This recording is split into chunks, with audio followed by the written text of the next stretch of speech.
Menggambar peta Ciracas, Jakarta Timur, dengan skala 1:50.000, dan buat garis grid dengan ukuran 3 cm hingga terbentuk 6 kolom dan 6 baris. Ikuti garis spidol, dan jika butuh contoh gambar, sobat bisa download di link yang ada di deskripsi. Sobat harus memperhatikan titik garis pertemuan antara garis gambar peta dengan garis grid. Secara administratif, wilayah Kecamatan Ciracas terdiri dari 5 kelurahan, 49 RW, dan 594 RT. Kecamatan ini memiliki luas wilayah 16,08 km persegi. Kantor Kecamatan Ciracas berada di wilayah Kelurahan Ciracas, yang beralamat di Jalan Penganten Alim nomor 9. Kelurahan Ciracas, Kecamatan Ciracas, Jakarta Timur. Selain itu di Kecamatan Ciracas terdapat sebuah terminal Kampung Rambutan yang merupakan terminal bis terbesar di Jakarta, berlokasi di wilayah ini. Nama Ciracas berasal dari nama salah satu nama anak Kali Cipinang, yaitu Kali Ciracas. Kali Ciracas mengalir melewati 2 kelurahan di kecamatan ini, yaitu Kelurahan Rambutan dan Kelurahan Ciracas. Kecamatan Ciracas sendiri merupakan pemekaran dari Kecamatan Pasar Rebo, Jakarta Timur.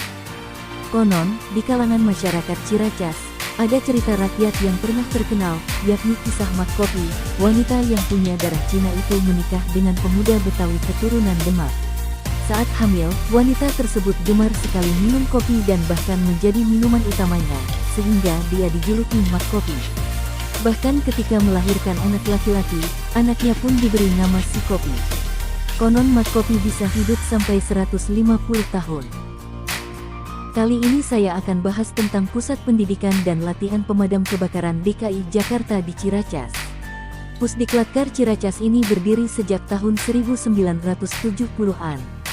Sejak berdirinya Pusdiklatkar Ciracas ini, hampir semuanya dipimpin oleh senior fire officer cerdas dan tangguh, sebab rata-rata senior fire officer itu berpengalaman di tempur dan para instrukturnya pun berkualitas dan kompeten.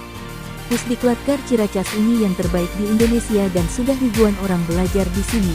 Sarana dan prasarananya standar internasional. Para pengajar diisi oleh fire expert profesional baik dari Singapura, Perancis, Amerika, dan lain-lain. Pusdiklatkar Ciracas ini akan lebih modern di tahun-tahun mendatang, dan akan diolah oleh damkar-damkar muda Damkar Jakarta. Penekanannya high disiplin. Saya merekomendasikan bagi anggota Damkar, sebaiknya datang belajar ke Pusdiklatkar Ciracas, dijamin 90% akan menjadi petugas pemadam kebakaran profesional. Semoga video ini bermanfaat bagi sobat-sobat di rumah. Terima kasih.